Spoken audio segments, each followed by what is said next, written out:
power in those jaws. And a crocodile of that size could bite down with forces upwards of 3,000 pounds per square inch. And 3,000 psi is to put that in perspective, a small four-wheel drive, something like a RAV4 or an X-Trail. Come on! Come on! His name is Briggsy.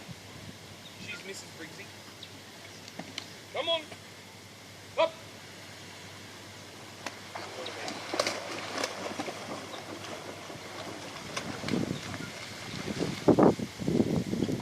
Now, to compare him to Rocky, because Rocky is a very big croc, but he looks very big at the moment because he's out of the water, he's probably just over half the weight of Rocky.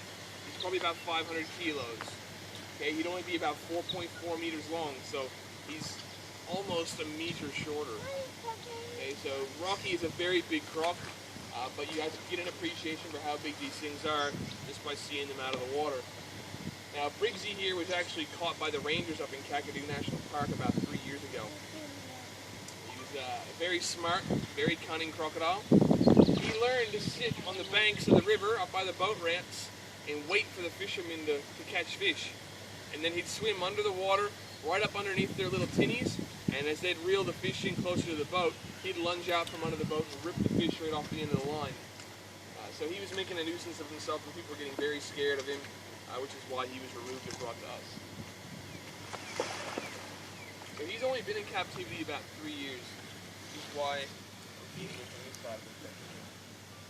Okay, now he, again, very smart. Within less than a month, I had already trained him to come to the sound of my voice to feed, so he was learning to associate with food, but he still refuses to look up at the food when I hold it up like this, so he's not hand feedable at all.